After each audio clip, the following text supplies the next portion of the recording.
Gelmişim gene bunların yanına. Ay Toto. Ay dovşanım, dovşanım gözüne ne olur? Ha? O birileri hanı, burada kalırsınız. Sen o kişi adamsız ha size. Ha oraya gittin girdin. Mamacı hanı ay Totuları, mamacı hanı. Buraya gelin görün. Ha burada yatışısınız dovşanları. Oo baba yazık bura. Burada bir 5 tanesiniz. Ben bunu nətər çıxardım yaxşı, yəni gözlüyün görüm. İndi baba gəlib buradan, ha bura gəlin də lan Totular. Gəlin.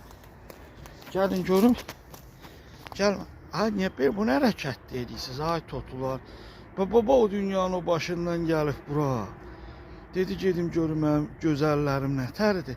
Balalarım sağ salamatdır mı? Oradasınız. Ha, baba bir dəqiqə sizə bekləyin, orada süd də qoymuşam, gətirim. Dayanın.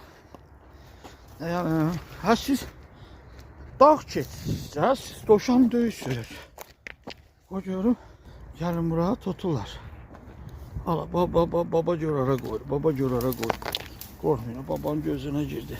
Baba bir dəqiqə burada dombalaq açsa heç kim gələsi deyil bura. Ala baba süd. Bekleyin.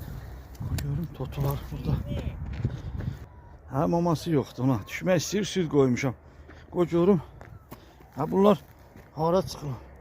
Yıqa danam ye. Qoy görüm.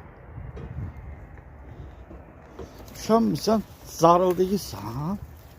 Yəni böyle dala qavağa bu qədər gedib gələcəyik. Biraz da bundan oraya töküm aparım aşağıya. Allah'ın özləri burada yer. Hadi elimizi tavrılmış. Hiç de gene maşın batar. Hiç de dolmazdı lan.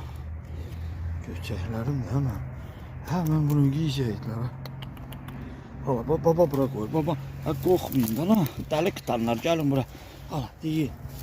Sütü koydum bu da burada. İşte baba gedir. Bırak ben gedim özləri yaxınlaşacaqlar.